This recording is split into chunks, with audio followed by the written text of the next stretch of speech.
Hey everybody, welcome in. It is time for another episode of Three Guys Before the Game. This is number 623. It is our Colorado recap and our NCAA look ahead. Two guys here instead of three, which makes you, by default, the third guy. So thanks for listening. Three Guys brought to us by Jan Dills, attorneys at law. They won't take no for an answer. By Comax Business Systems, keeping West Virginia's business data safe, secure, and efficient for 25 years. By GoMart. Got a GoMart rewards card. Go to gomart.com for details. Lou Wendell Marine Sales in St. Albans. They sell family fun. Visit LouWendellMarineSales.com. By Tudor's Biscuit World. Start your day the homemade way with a Tudor's Biscuit.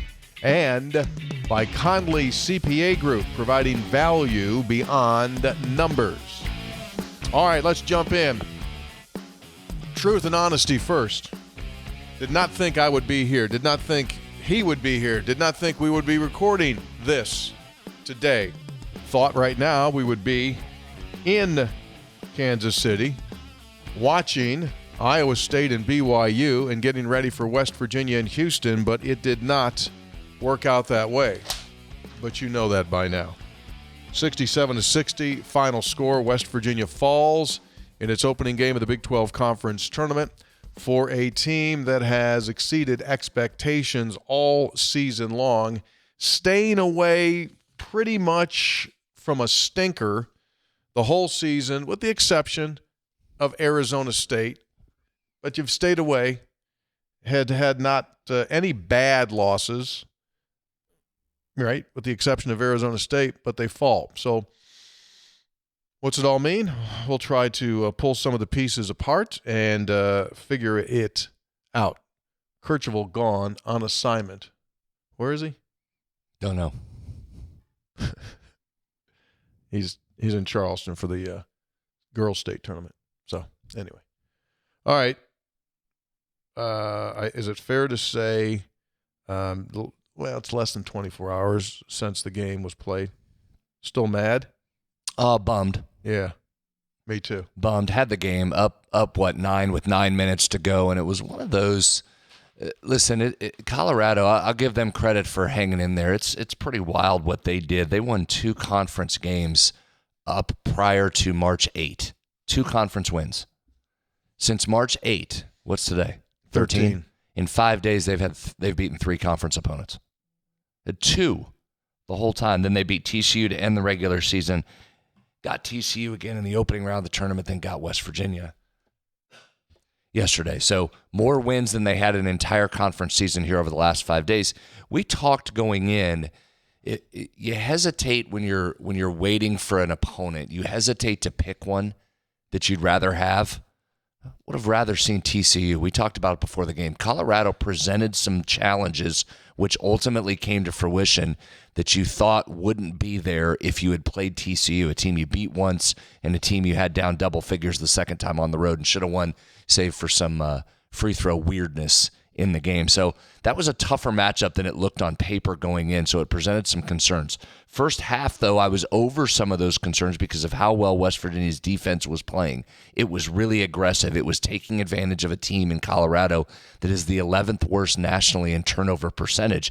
That seemed to be West Virginia's point of differentiation. Make them turn the ball over, get some points off turnovers, you're going to win the game. Javon Small was not only the best player on the floor for the first 12 minutes of that game, he looked like one of the best players in the country, dominating that game early, looked like he was going to be able to get whatever he wanted. They did not have an answer for him defensively, individually. And then it changed, Tony. It changed. West Virginia did some uncharacteristic things. The turnover game flipped all the way to the other side. It wasn't just a rough game for West Virginia. It was its single worst performance of the season in terms of turnover percentage. It was the single best performance for a Colorado team against an opponent this season when it came to turnover percentage. That just doesn't happen against them. And some of them were just unforced errors by West Virginia.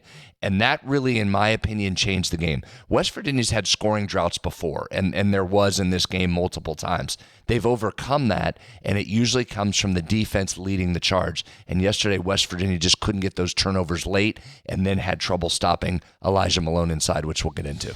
Yeah, I think the best thing you said all of that was this. You had to have some extreme things happen in that game for Colorado to win. And so two extreme things happened. West Virginia's turnover percentage was its highest of the season, and Colorado's turnover percentage was its lowest of the season. Right? Boom. In the second half in particular. Yeah. Yeah. So that ends it. Plus, you got to make shots. And West Virginia had looks. They go 6 of 19 from three-point range, had looks, did not go down from three. And you need more than one guy scoring it. Toby Okani did have 11, but that was it. No other Mountaineer was in double figures. Javon Small got 23, but that was a late 23. He had limited shot attempts up until at least the final 6 minutes, 5 minutes of the game is when he started to pull the trigger. And just there's no way to sugarcoat it. That is a bad, bad loss. Sure, you were going to be a massive underdog if you advanced and go to play Houston, but that would have been completely okay. You're playing the 1 seed, the team that lost one league game in Houston. You go take your swing, you see what happens. But this one leaves a mark, so it hurts. It sucks.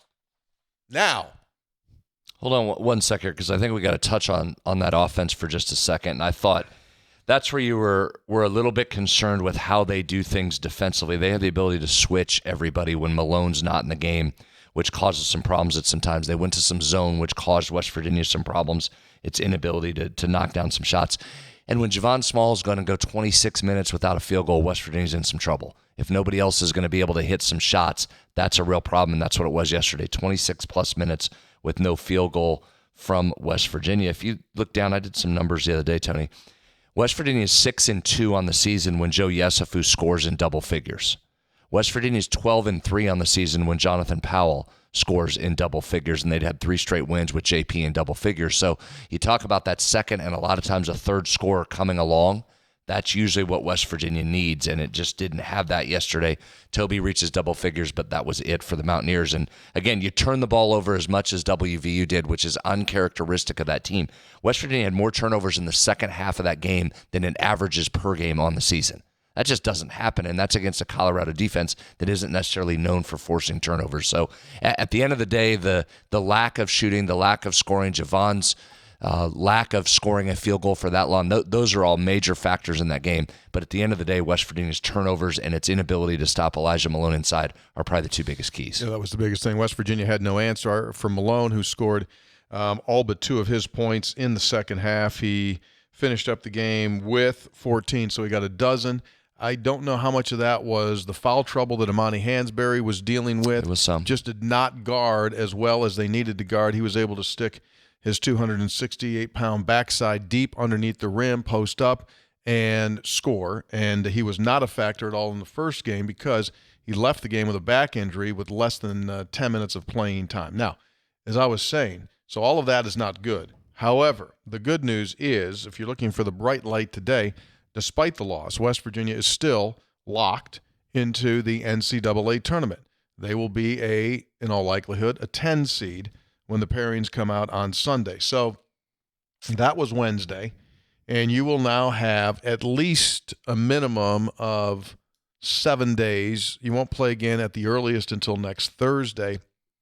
So just a ton of time for this team to mentally and physically reset. And you go out there, and you'll be an underdog as well when you play your first NCAA tournament game because in all likelihood you're going to be playing a 7 seed.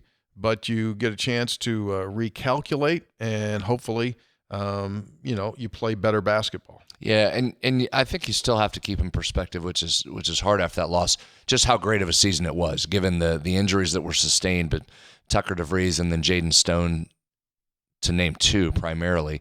But really good season. Here's some numbers to put a bow on the regular season. West Virginia hadn't lost to a team ranked lower than 28th in the Ken Palm rankings since February 5th. That was the loss to TCU. Only had 2 losses all season to a team ranked lower than 75th in Ken Palm. That was Colorado 84th and TCU 87. So again, my point to the Colorado game yesterday, as bad as their conference record looked, that was not a team that was even the worst loss on your schedule from those metrics. You had 8 losses to top 30 teams this year. 8 of your 13 losses to top 30 teams.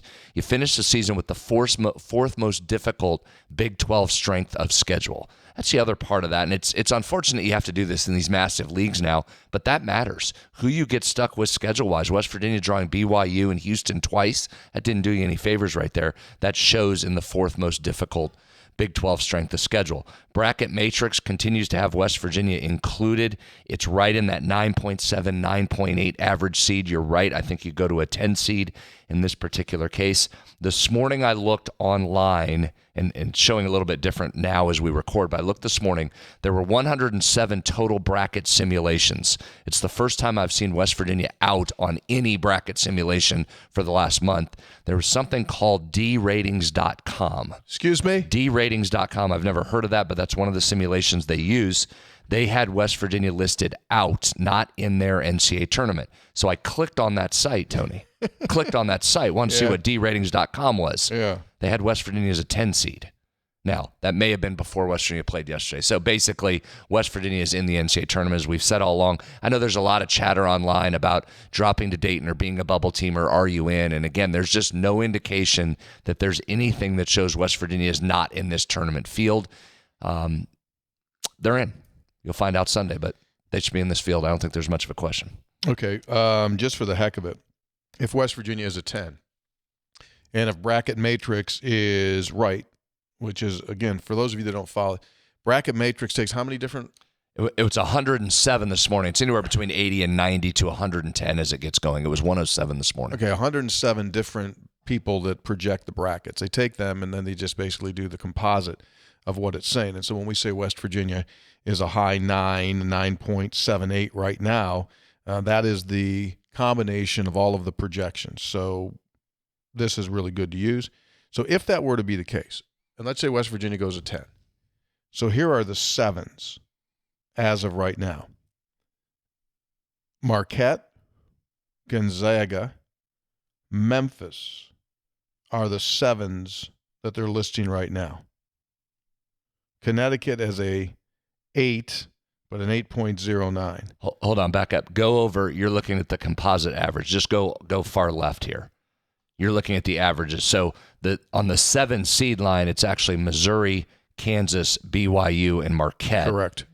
And they're not going to rematch you with your 2 Big 12 teams. You wouldn't think. In the open. So Missouri, Marquette, as of this moment, would appear to be the 2. Yeah, there's potentially still some shifting around with conference tournaments going on. If you want to really have some fun, then look ahead to the 2s, right? Because that's what you would match up as a 10 if you were able to win your first game. Do I have that correct? Have I done my brackets correct?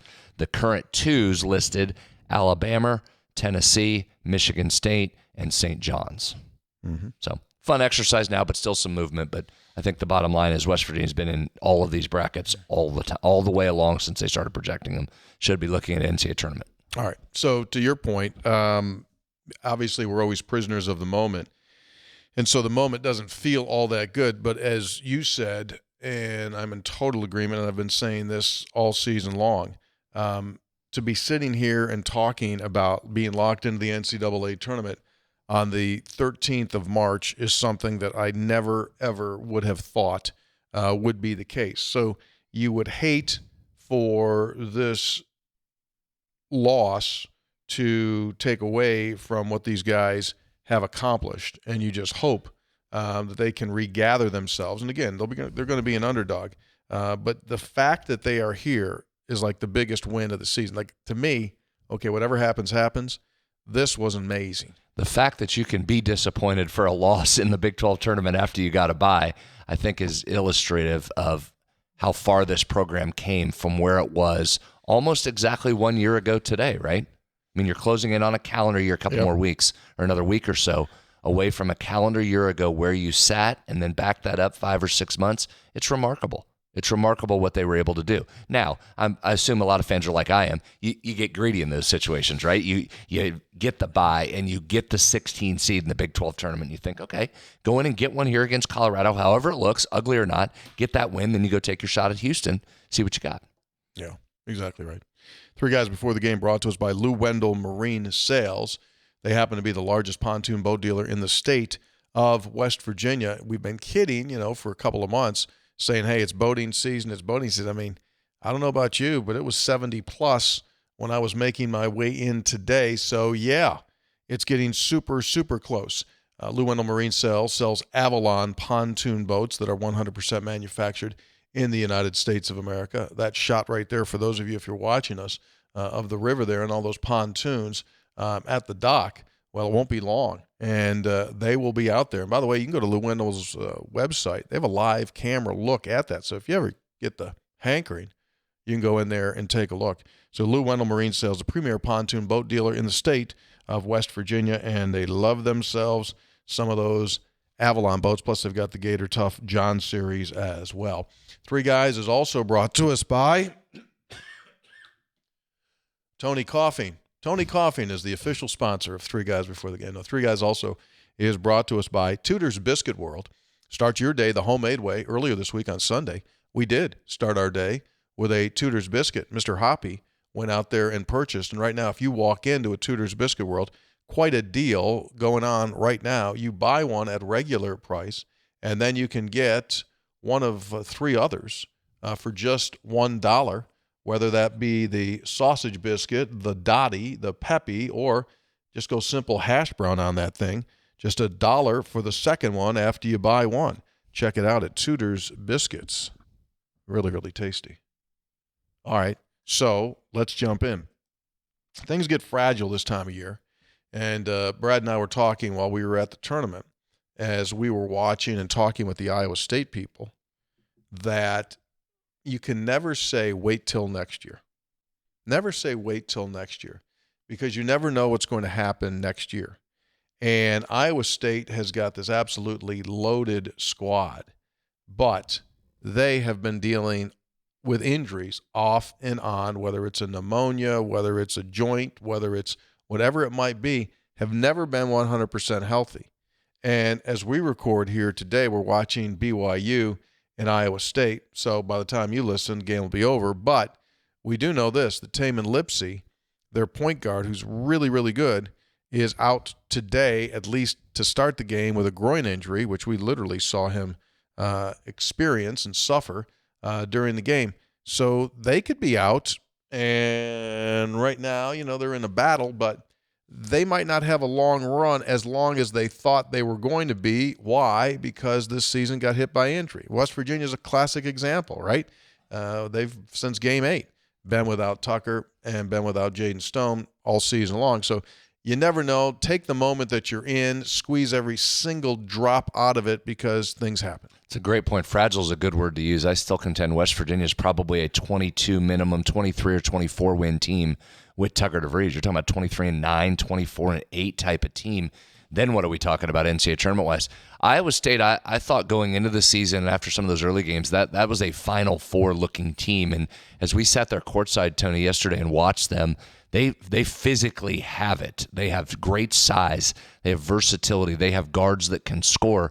But you said it correctly. They have just battled through that. We saw the game here in Morgantown. They didn't play with Monsilovic, one of their very best players, but great shooter. Yesterday, we watched Lipsey take himself out of the game right in front of us, head straight to the locker room. Keyshawn Gilbert, first team all-conference, didn't play much the other day, and I don't think at all in the second half, and he has not been in there today. And it's just one of those things. It feels like for Iowa State, sometimes you get feels. It feels for Iowa State that it's too hard for them right now, doesn't it? They're just struggling. They're good. They won yesterday. They're hanging around today against a BYU team that is as hot as any team in the country. 8 straight, 12 of its last 14. But it just feels like it's much harder for Iowa State than it was earlier, and I think that's because of that disjointed lineup over the last 2 months. All right, let's do some numbers. So I checked the numbers. We'll just go right to the numbers. Here comes a heater. Let's jump into the analytics portion of the show. Ready? 5 Spreads on Stats is brought to us by Conley CPA Group, providing value beyond numbers, complete service, public accounting, and consultation. Serve clients throughout our state of West Virginia and surrounding states. 40-year anniversary going on right now. Local firm, local professionals, they understand what you need. And what's really nice is they can outsource your accounting. They can also outsource, if need be, your CFO services. That's what they can do for you. Great folks. If you need some business help and guidance, it's Conley CPA Group.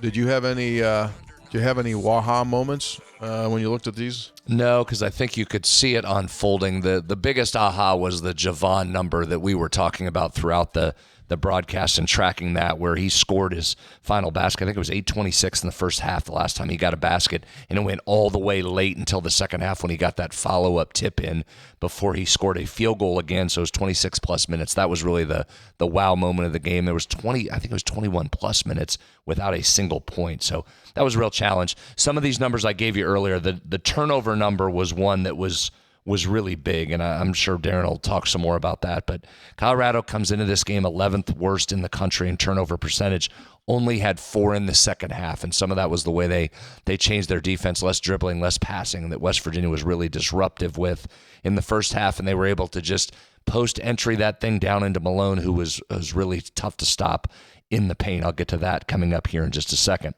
West Virginia had 6 steals in the first half. That flipped in the second half when Colorado had 6 steals. Not too dissimilar from that UCF game, Tony. We mentioned in that one, the final regular season game, West Virginia had a 14-2 points off turnover advantage in the first half against UCF while building that 27-point lead. That flipped to a 15-2 advantage for UCF in the second half, which fueled their comeback. And so that's part of what this game did. First half, West Virginia was doing what it had to do. It was so disruptive defensively.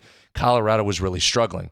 In the second half, though, and how about this number? This was kind of a wow, although you knew the turnovers were a problem.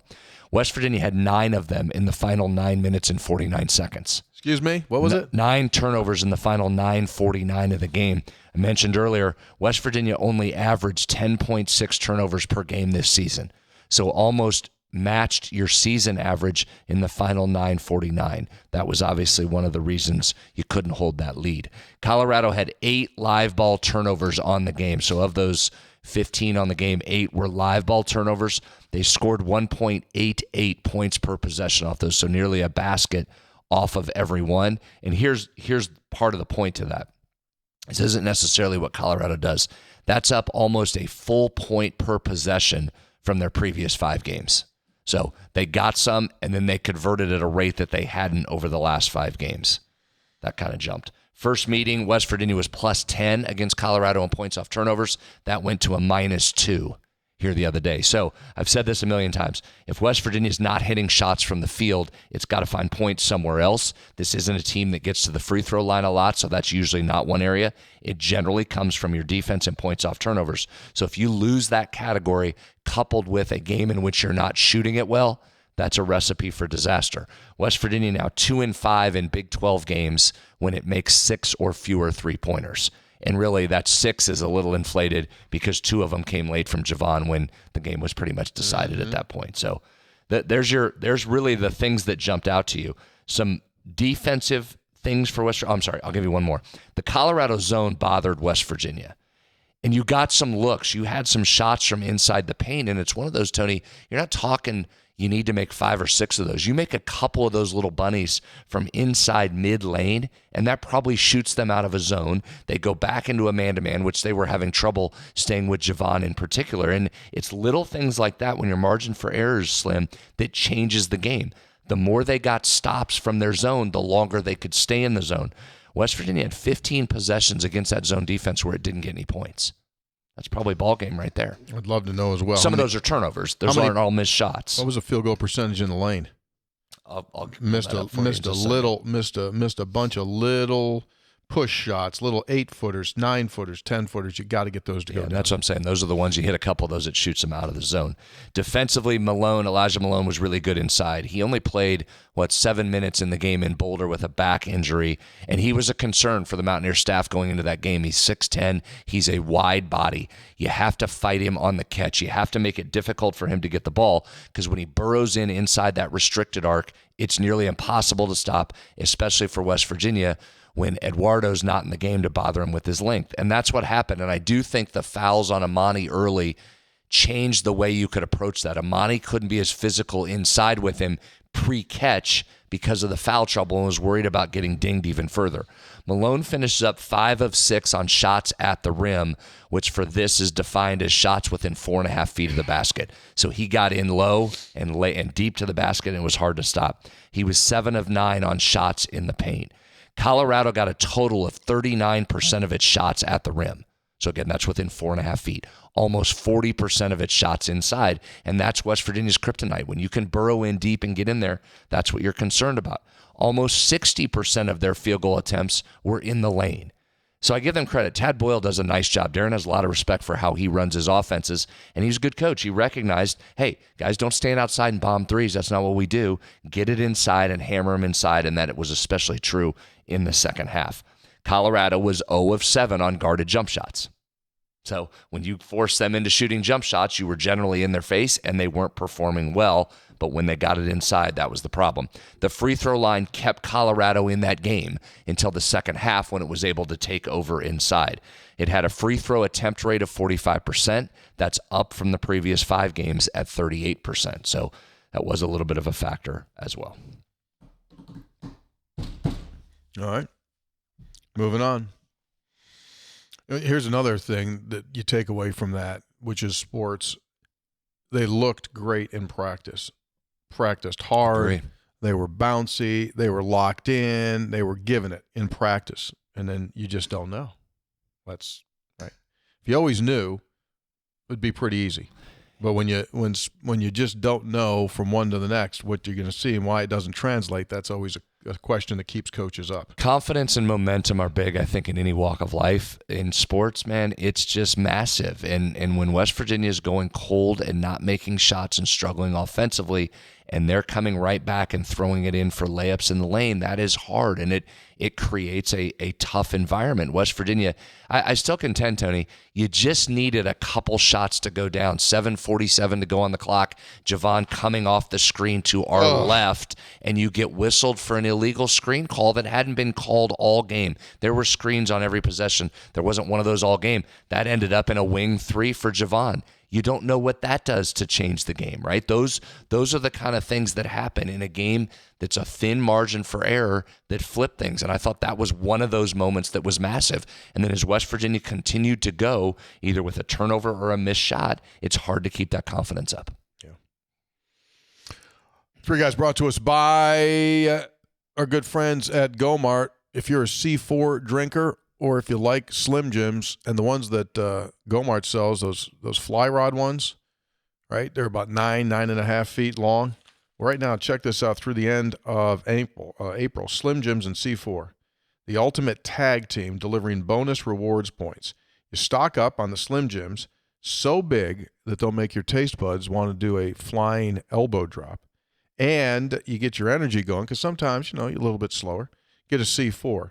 When you do that, you earn rewards points all through April. Go-Mart. Find out more details. Get the Go-Mart app, gomart.com, or just go to where you get your app at and download the Go-Mart app, and you'll instantly get bonus rewards points. Just not regular rewards points. You get bonus rewards points. So check it out at Go-Mart. So that's what? Slim Jims and those C4s? And C4s. Huh. Good wash down.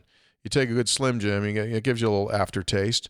Then get one of those C4s, you pound that baby down, and you'll be ready to go. Also, 3 Guys, at the Big 12, by the way, they give media gifts. They give gifts to the media. So they gave those large, what do you call those things? Like a Stanley? Tumblers. It was not a Stanley brand. No, it wasn't, but it's got a big straw out of it, so it's similar. Like a tumbler. Yeah, similar to the Stanley. Would you say that? Well, it's a big-ass thing that holds. In shape, it was a cup. Fine. Well, those are the new rage, right? Obviously, keeping hydrated. Well, the folks at Comax Business Systems, they've got just the device for you to load up, whether you're using a Stanley or whether you're using the Big 12's media gift with a big straw on top.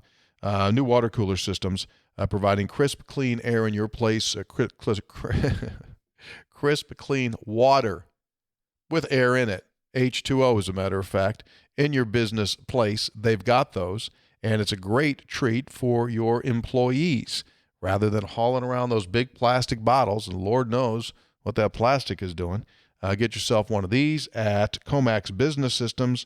Give them a call, 304-744-7440, or visit them at comaxwv.com.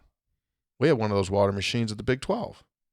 Yeah, back Remember there I in the told room. you? Remember I told you? I said, look, Comax right there, same company, same deal.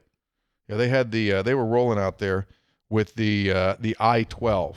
The I-12 water cooler, 44 pounds, daily ice production, plus a whole lot more. Hot, cold, whatever you need. Got it. ComaxWV.com. Can't do a preview because you don't know who it's going to be, but we just said potentially Marquette, Missouri, if you just, for the hell of it, do it based on the seedings at Bracket Matrix, somebody like that. And where you go, who knows? You just never know. We'll see. A couple days. Yeah. Yeah, most of those projections don't generally hit on the locations as well as they do just teams in the tournament or not. Correct. Which is why at Bracket Matrix, they don't try and guess on regions. They just list you on seeds. Who wins the Big 12? That's a great question. Iowa State's taken, again, this is dated because when people listen, but Iowa State's battled all the way back in this game against BYU. Houston's an interesting team, man. I give them a lot of credit. We said this on the last show for going through this league with only one conference lost. Oh, I know. Kind of part of why I wanted to take another swing at them. Feels like they maybe are due for one. Wouldn't have thought somebody could get through this league with one loss. What'd you think of your first Big 12 tournament? Kansas City was awesome. Hotel was great. Easy walking distance to the arena. Easy in, easy out. Fun. Tons of fan bases there. It helped that it was 70 degrees, too. Wow. When you're at a conference tournament and the weather's nice, that's hard to beat that situation. Yeah, that's a whole special deal. Unfortunately, right, couldn't stay longer, but one of these, when you get this thing rolling, which they will do, I always strongly encourage people, if you ever have the opportunity, you're thinking about going, should I go, should we go? Yeah, just go. Just go. And I know, I mean, tournament play, stuff happens, right? So, like, you would love to see West Virginia keep playing, but there's a lot of Mountaineer fans that are there and going to be there for the next couple of 3 days. Sure. But it's just put that in your mind. Hey, your team may not be there, but people stay for the whole event, and it's really fun. Some fun basketball and just game after game after game. Yeah. Love it. All right, here we go.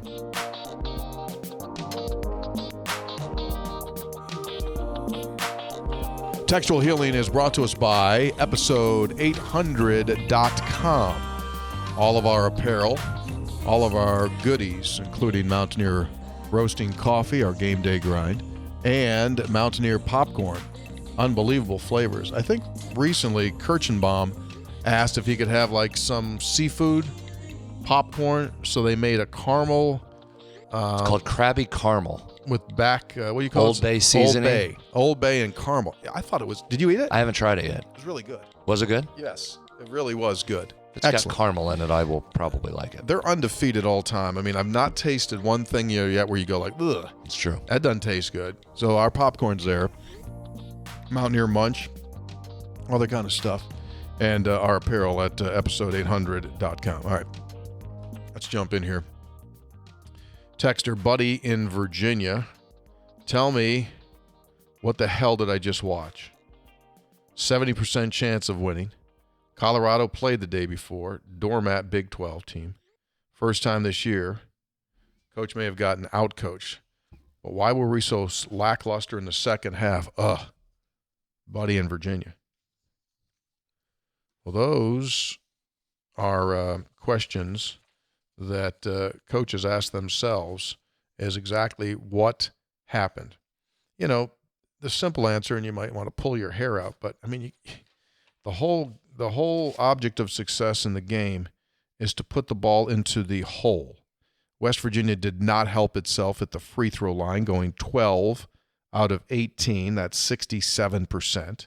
You needed a 16 of 18 performance. Colorado did help itself.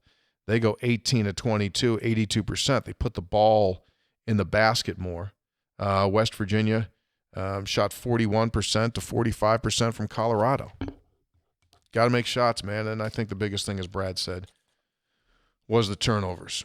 It was there, and you just didn't execute it, but that's what happens. West Virginia's won games two ways. It's one of the elite defenses in the country. It continues to be a top 20 defense nationally in effective field goal percentage for the opponent. They shot, what, in the second half? 60%? 61%? Over 60. 60.9. 61% in the second half. There's one. Number two, West Virginia is a top 115 team nationally, which is really good out of 354 teams. Top 115 teams in turnover percentage. It had its worst turnover percentage of the game. So we can drill down as we did earlier today, but those are the two reasons. Phil in Ashland, Kentucky writes, Hoppy was right. It was a special basketball season in large part because of our preseason expectations, Tucker's injury. An outstanding coaching job of a group of young men who bought into the coach's message. West Virginians should be very proud of this group. Now, my obvious observation.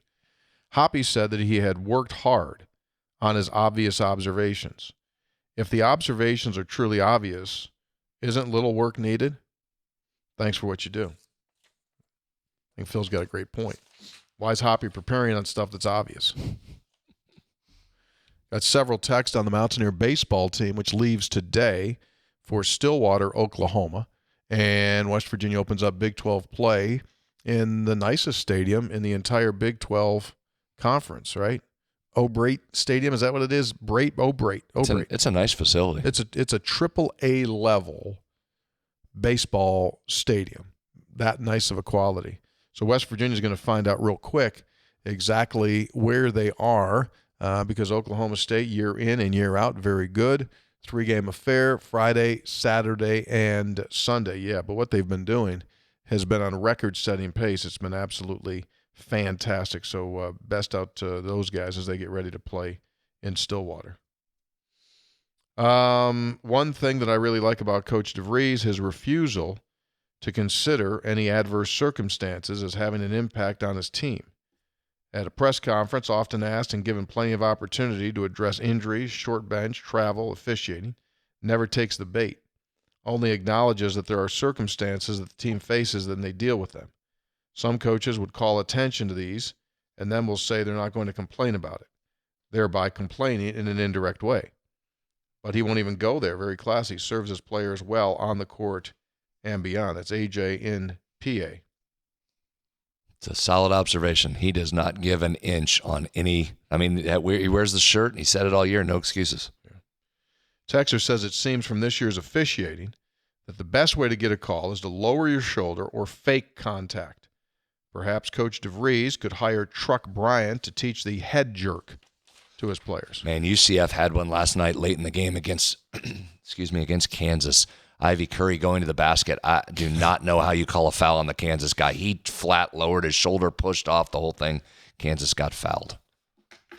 Yeah, you put your head down and go. One quick note, again, this is dated material when I say it. But Curtis Jones is on an all-time heater. 22 points for Iowa State in the first half, 6 3-pointers. And as I'm saying this, there's still 3 minutes to go, so who knows where he's going to end up. He absolutely just vaulted Iowa State past BYU. And it's interesting, Tony, this is one of those things. You talk about NCAA tournament, we'll hit this some next week. If you look at BYU, who's as hot as any team in the country, and there's a lot of reasons to like how they play, this is what would concern you if I'm a BYU fan going into the tournament.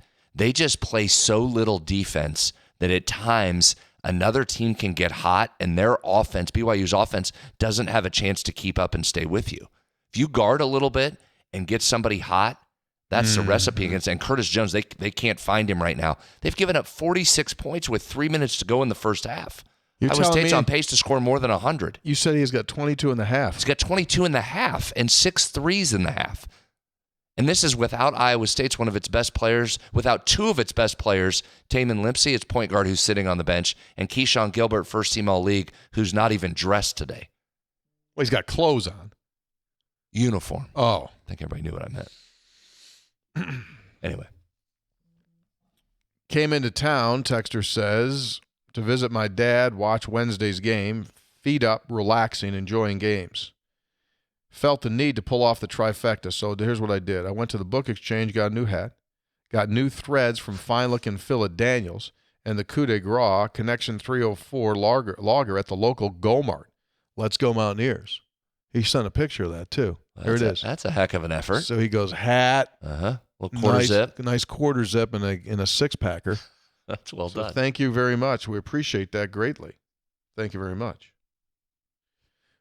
That's pretty wild, huh? That was great. He got a hat in case it rains.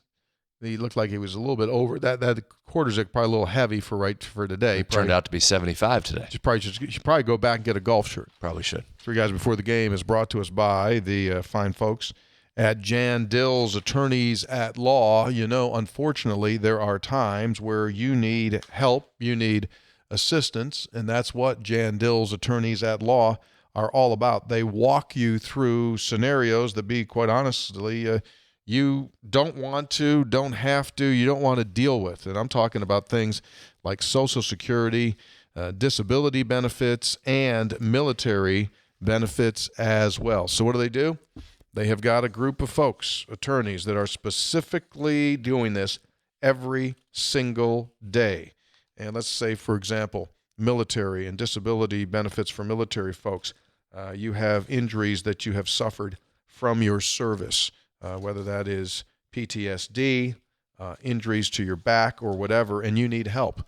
Well, they're the ones, because not only is this West Virginia-based business doing it right here in West Virginia, but they do it literally nationwide, and they do it every single day. So if you or someone that you know is suffering from those types of related injuries from their military service, this is them. That's their specialty. Contact Jan Dill's Attorneys at Law, Jan Dill's Attorneys at Law, and they will be there for you step by step. Jason in Charleston, South Carolina. When this podcast first began, Hoppy used to run and hide as soon as football ended. Fast forward to today. Now leads the basketball post-game shows with obvious observations. I'd argue the segment should be named Hoppy's Intellectual Insights. It is incredibly inspiring to see someone retire from a legendary career in one field and continue to grow and shine in another. Great work, Hoppy. That's nice, Jason. In Charleston, South Carolina. Yeah, send it over to Hop right now for his thoughts on yesterday's game.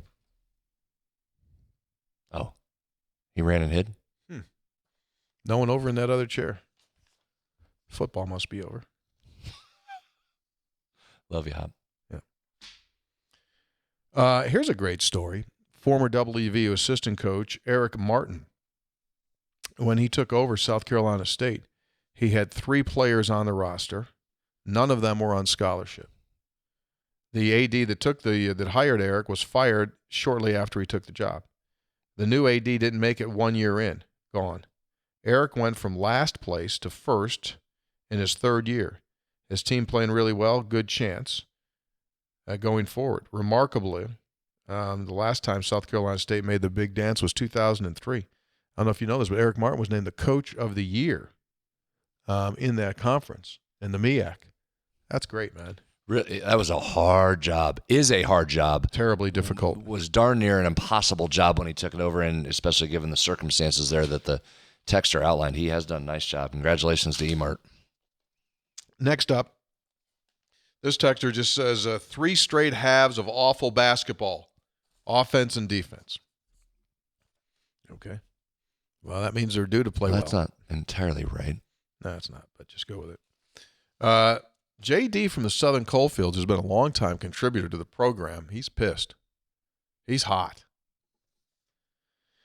He writes in that Rich Rodriguez is officially an old man, wants to keep the kids off of his lawn. First it was the sleeve band, and now it's the TikTok dancing band. He's picking fights that will have no impact on game day performance. I don't have a clue why. He leads a football team, not a freaking cult.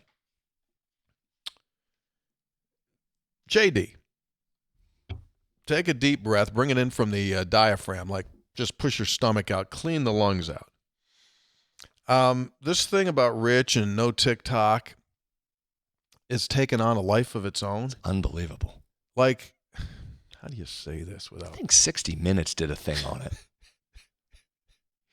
Good Morning America. Like, okay. Today Show might have opened with it. It's the off season, first of all. It was a throwaway line. He was trying to be funny.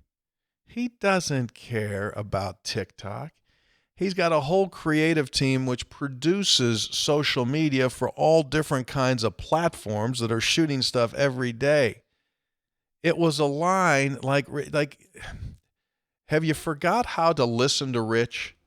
It's like a coffee filter. Like, he's a funny guy. He talks fast. He says stuff to get people laughing. He says stuff to get people a rise. The TikTok line was just to kind of showing like, hey, man, like, we're going to be one team, unified. Like, I don't want to TikTok. What's it? Like, he's playing dumb. He knows exactly what it is. He knows all of that. He's got people hired specifically to do that. So, like, don't take what he says at face value. He's always just trying to get a rise or just being funny. So this whole TikTok thing, like, people are doing shows about it. I mean, in JD's defense, Big J Journalism jumped all over this thing. There was some in-depth investigative reporting on Rich and the TikTok. Every outlet had it. Now, I would say this. In regard to the uniform stuff, you're going to look the same. Like, they aren't going to let kids have half an elastic strap on their one leg and then, out there looking like Corky the Clown. They're not going to do that. It's going to be one uniform.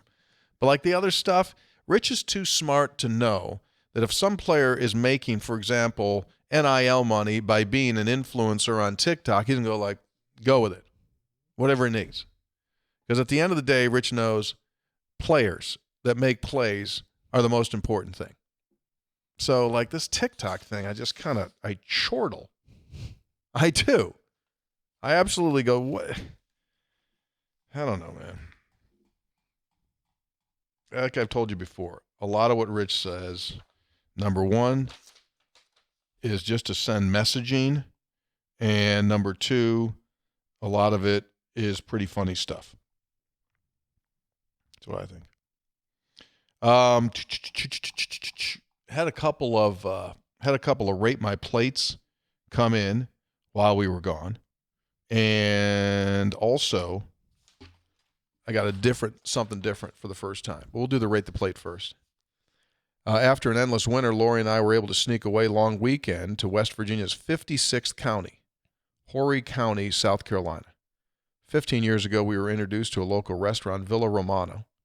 I always like to try the special tonight, pan-fried chicken covered with sweet peppers, asparagus smothered with a cream sauce. Could you bring that up? That was pretty good. Mm-hmm. And all it's down in the Myrtle Beach area, right? Correct. Horry County. Yeah. All non-pasta meals come with a plate of homemade spaghetti. Great experience. Of course, West Virginia connection. Ronaldo and Franca opened this shop at the location in 1985. Their first restaurant started in one of West Virginia's great coal mining communities, Mullins, West Virginia. So how about that? Of course it did. Yeah, very nice. So that's a great plate. Looks good. Yeah, really good. It looks almost doggone healthy. Almost doggone healthy. All right, so I got one too. Not a Rate My Plate. Did you take one from us the other night? You didn't take a picture? Where'd we eat? Where was it? With all the other broadcasters? I did take the broadcaster's picture. That was nice. Of the plate, I meant. You didn't take one. No, I didn't. I didn't. That was a chicken. That was. I ate mine too fast to get a picture. That was tasty. Okay, go ahead. I thought you maybe. Okay, so here's this. Instead of Rate My Plate, so as I travel, I carry a backpack, and during the course of travel, early on this season, you didn't know like if there was going to be enough snacks and food and stuff like that. So I began to pre-pack. But this backpack's pretty big. And so I just throw stuff in there whenever I get, just in case, I might get hungry somewhere at some point. Always like to have snacks. So this morning, I emptied out the backpack completely. Papers, stat sheets, game notes, headphones, cords, chargers, everything. and I separated all of the treats that had accumulated themselves in the bottom of the backpack. You just don't know what you're carrying around. So, Jake, if you could, this is rate my backpack. This is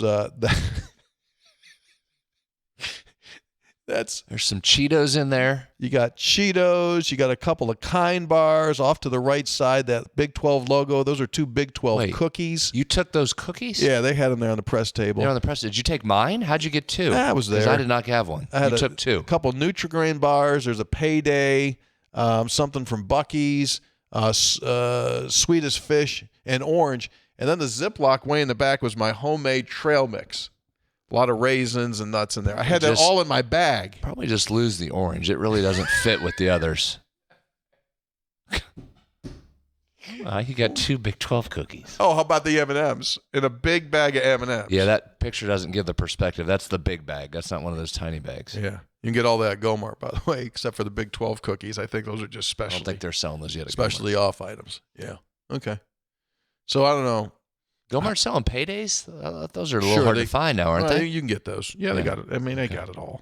They got all that stuff. So there you go. It was oh my gosh, what do we got here? We got an injury. Cooper Flagg. Cooper Flagg has gone down with an Pre-game at the ACC tournament or during the game. I think he's in. Might just started. Yeah. Oh my goodness.